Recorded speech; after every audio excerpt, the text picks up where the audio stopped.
Hello friends, I am your study mate Sarika Ramola और आज हम करने वाले हैं सितंबर महीने के करंट अफेयर जो बहुत इंपॉर्टेंट है।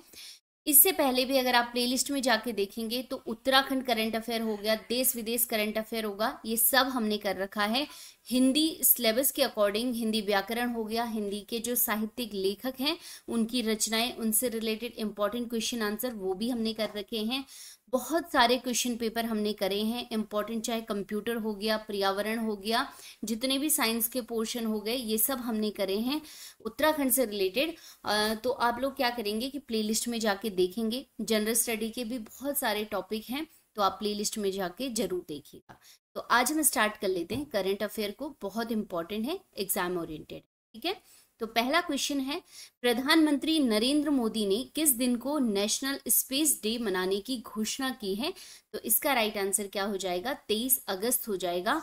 और इसका रीजन क्या होगा? क्योंकि चंद्रयान 3 ने 23 अगस्त 2023 को ही क्या किया था, चंद्रमा के दक्षिणी ध्रुव में, दक्षिणी जो पोर्शन है उस पर सॉफ्ट लैंडिंग करी थी। ठीक है, तो इसीलिए घोषणा हुई है कि भारत में जो नेशनल स्पेस डे मनाया जाएगा वो कब मनाया जाएगा? 23 अगस्त को मनाया जाएगा। ठीक है, बाकी चंद्रयान से रिलेटेड मैंने आपको बता ही रखा है, उसकी 2 वीडियो हमने डाली है, आप वहां से भी देख सकते हैं डिटेल में।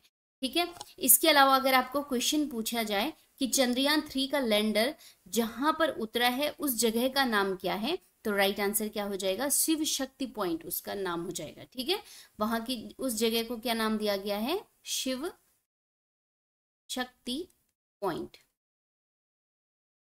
ठीक है, तो ये चीज भी याद रखना। नेक्स्ट क्वेश्चन है, विश्व एथलेटिक्स चैंपियनशिप में स्वर्ण पदक जीतने वाले पहले भारतीय कौन बने?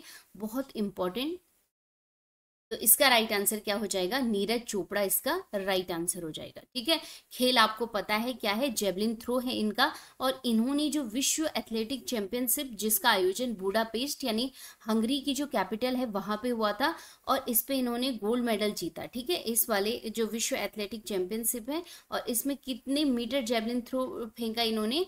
88.17 मीटर। इसको आप याद रखेंगे। ठीक है, क्योंकि इनका एक नया रिकॉर्ड है ये, और ये चाहते हैं कि ये 90 मीटर तक क्या करें? जेवलिन थ्रो करें। आगे का इनका ये चैलेंज है अपना। ठीक है, चलिए। और दूसरे नंबर पे सिल्वर मेडल पाने वाले अरशद नदीम दूसरे स्थान पे रहे। ठीक है, अगर उनका पूछा गया कि उन्होंने कितनी दूरी पे जेवलिन थ्रो किया, तो 87.82 मीटर। ठीक है, ये 2 चीजें आप याद रखेंगे। इसके अलावा याद रखेंगे कि इन्होंने गोल्ड मेडल कब जीता, नीरज चोपड़ा ने? ओलंपिक में। ये आप क्लियर कर लेंगे कितने मीटर। ठीक है, ओलंपिक में इन्होंने जेवलिन थ्रो किया, ये भी पूछा जा सकता है। ठीक है, चलिए। तीसरा क्वेश्चन है, पीएम मोदी को किस देश के grand cross of the order honour से सम्मानित किया गया? तो राइट आंसर क्या हो जाएगा? ग्रीस इसका राइट आंसर हो जाएगा। ठीक है, और ग्रीस में ही पीएम मोदी ने अज्ञात सैनिकों के मकबरे में श्रद्धांजलि दी थी। ठीक है, तो ये याद रखिएगा, ये ऑनर कहाँ, किस देश ने दिया है मोदी जी को? ग्रीस ने। चलिए, नेक्स्ट है, 69वें राष्ट्रीय फिल्म पुरस्कार में किस फिल्म को सर्वश्रेष्ठ फीचर फिल्म का अवार्ड दिया गया है? तो राइट आंसर क्या हो जाएगा? रॉकेटरी द नंबी इफेक्ट को। ठीक है, और इसके जो निर्माता वो हैं आर माधवन। और इस चीज को ध्यान रखिएगा कि जो लोकप्रिय फिल्म रही वो RRR रही। ठीक है, ये सर्वश्रेष्ठ पिक्चर हो गई रॉकेटरी, और जो लोकप्रिय फिल्म हो गई वो RRR थी। ठीक है, इसके अलावा अभिनेता पूछा जाएगा, अगर कई बार पूछे गए हैं ऐसे क्वेश्चन, तो अल्लू अर्जुन हो जाएगा पुष्पा के लिए। ठीक है, और बेस्ट एक्ट्रेस पूछी जाएंगी तो 2 को मिला इस बार, आलिया भट्ट को जो गंगूबाई काठियावाड़ी थी उसके लिए, और कृति सेनन को मिला मिमी के लिए। तो ये चीज भी आप याद रखेंगे। चलिए, नेक्स्ट क्वेश्चन है, इसरो ने किसके रिसर्च के लिए आदित्य L1 को अंतरिक्ष में भेजा है? तो इसका राइट आंसर क्या हो जाएगा? सूर्य इसका राइट आंसर हो जाएगा। ठीक है, इसरो द्वारा और श्रीहरिकोटा से ही इसको लॉन्च किया गया है। और आदित्य L1 की जो प्रोजेक्ट डायरेक्टर रही हैं वो कौन है? निगार साजी हैं। ठीक है, चलिए, नेक्स्ट इंपॉर्टेंट क्वेश्चन आ जाएगा, चुनाव आयोग ने नया नेशनल आइकॉन, 2024 में लोकसभा के चुनाव होने वाले हैं, तो इस समय आप देखेंगे जो इलेक्शन कमीशन है उसने नया नेशनल आइकॉन बनाया है। तो ये कौन बनाया है? तो इसका राइट आंसर क्या हो जाएगा, सचिन तेंदुलकर इसका राइट आंसर हो जाएगा। ठीक है, दो अन्य प्रतीक अगर पूछे गए तो जो अभिनेता हैं पंकज त्रिपाठी उन्हें बनाया गया है, और इसके अलावा डॉक्टर नीरू कुमार को बनाया गया। ठीक है, तो ये चीज आप याद रखेंगे। और अगर एक नेशनल आइकॉन पूछा गया मेनली तो सचिन तेंदुलकर इसका राइट आंसर हो जाएगा। ठीक है, चलिए 7वां क्वेश्चन है, हाल ही में पाकिस्तान में स्थित भारतीय उच्चायोग की पहली महिला प्रभारी राजनयिक का नाम बताइए। तो राइट आंसर क्या हो जाएगा, गीतिका श्रीवास्तव इसका राइट आंसर हो जाएगा। ठीक है, नेक्स्ट इंपॉर्टेंट क्वेश्चन है, पहली बार बनी है रेलवे बोर्ड की पहली महिला चेयरपर्सन और सीईओ कौन बनी है। तो राइट आंसर इसका भी क्या हो, सॉरी इसका क्या हो जाएगा, जया वर्मा सिन्हा हो जाएगा। ठीक है, चलिए नेक्स्ट इंपॉर्टेंट क्वेश्चन है, 65वां रेमन मैग्सेसे पुरस्कार 2023 हाल ही में किस भारतीय को मिला है।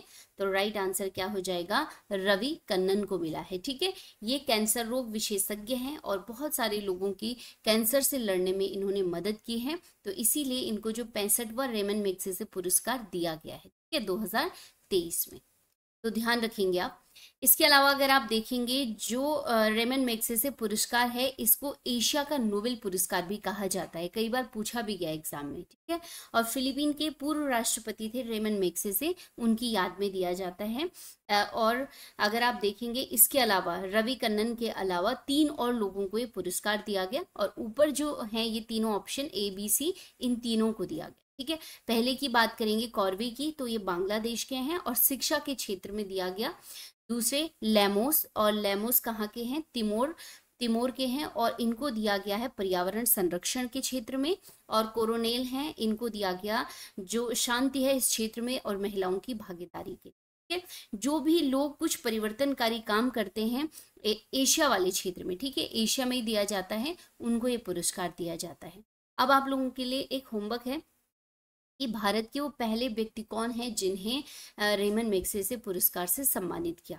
ठीक है, चलिए नेक्स्ट क्वेश्चन है, हाल ही में कहाँ पहली बार पेशेवर फुटबॉल प्रतियोगिता शुरू की गई। तो राइट आंसर क्या हो जाएगा, लद्दाख इसका राइट आंसर हो जाएगा। ठीक है, चलिए नेक्स्ट क्वेश्चन है, हाल ही में किस देश में डेनियल तूफान से बांध टूट जाने से हजारों लोगों की मृत्यु हो गई है।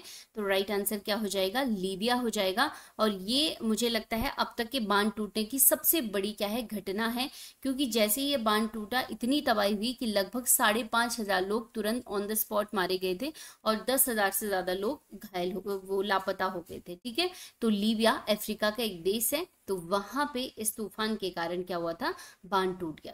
ठीक है, तो चलिए नेक्स्ट क्वेश्चन है, यूएस ओपन 2023 बहुत इंपॉर्टेंट का पुरुष एकल का खिताब जीता है। ठीक है, तो इसका राइट आंसर क्या हो जाएगा, नोवाक जोकोविच हो जाएगा। और नोवाक जोकोविच ने एक नया रिकॉर्ड बना दिया है और इन्होंने इसी के साथ क्या कर दिए हैं, 24 ग्रैंड स्लैम जीत लिए। ठीक है, ध्यान रखिएगा, नोवाक जोकोविच ने कितने ग्रैंड स्लैम जीत लिए हैं, 24 जीत लिए हैं, और इन्होंने बराबरी कर दी है, मार्गरेट कोर्ट की बराबरी कर दी है। ठीक है, लेकिन विश्व के पहले पुरुष हो गए हैं जिन्होंने इतने ज्यादा ग्रैंड स्लैम जीते हैं। ठीक है, मार्गरेट कोर्ट का नाम इसलिए नहीं इसमें शामिल होता है क्योंकि जीते तो इन्होंने इतने ही हैं, लेकिन पेशेवर काउंटिंग में वो काउंट नहीं होते हैं, तब से काउंट नहीं होते थे, तो इसीलिए। ठीक है, चलिए इसके अलावा अगर आप देखेंगे नोवाक जोकोविच ने हराया किसको, रूस के डेनियल मेदवेदेव को हराया है। ठीक है, और अगर आप इसको ध्यान रखेंगे कई बार पूछ लिया जाता है नोवाक जोकोविच किस देश के खिलाड़ी हैं, तो सर्बिया के। ठीक है, तो इसके अलावा अगर आप देखेंगे तो सेरेना विलियम्स ने कितने ग्रैंड स्लैम जीते हैं, ये सारी चीजें आप, रोजर फेडरर, ये सारी चीजें आप याद रखेंगे। ठीक है, इसको यहीं पे क्लियर कर देंगे आप। जब आप खुद से चीजें ढूंढेंगे, अगर हर चीज मैं बता दूंगी तो आपके जो होंगे ना बहुत सारी चीजें आपको नहीं पता चलेंगी, जब आप खुद ढूंढेंगे तो आपको बहुत सारी चीजें याद भी हो जाएंगी खुद से। ठीक है, चलिए 13 क्वेश्चन देख लेते हैं, G20 का 2023 में विस्तार हुआ है, इसका 21वां सदस्य कौन बना है। 2023 की जो मेजबानी की है वो भारत ने की है, इससे रिलेटेड भी वीडियो हमने बना रखा है, आप देखिएगा उसे।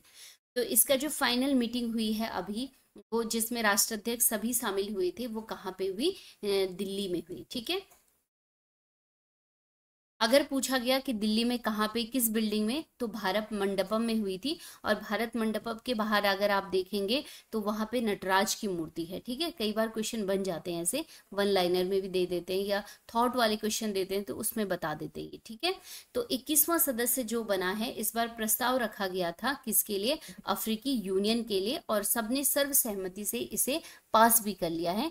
तो 21वां सदस्य जो है वो बन गया है G20 का, कौन सा, अफ्रीकन यूनियन या अफ्रीकी यूनियन बन गया है। अब इसका नाम आने वाले टाइम में क्या हो जाएगा, G21 हो जाएगा। ठीक है, चलिए इसके अलावा अगर आप देखेंगे जो अफ्रीकी यूनियन है, इसमें जो अफ्रीका कॉन्टिनेंट के 45 देश हैं वो सारे इंक्लूड हैं। तो ये सब किसके सदस्य हो जाएंगे, G20 के। और इसकी जो स्थापना हुई थी अफ्रीकन यूनियन की, वो 2002 में हुई थी। ठीक है, और आप लोग एक मुझे कमेंट बॉक्स में बताएंगे कि वर्तमान में जो अफ्रीकी यूनियन है इसके अध्यक्ष कौन है। ठीक है, तो चलिए ये हो गए हैं करंट अफेयर। इंपॉर्टेंट है सारे क्वेश्चन, अगर आप देखेंगे बहुत इंपॉर्टेंट और यूनिक है, ऐसे क्वेश्चन बन जाते हैं एग्जाम में।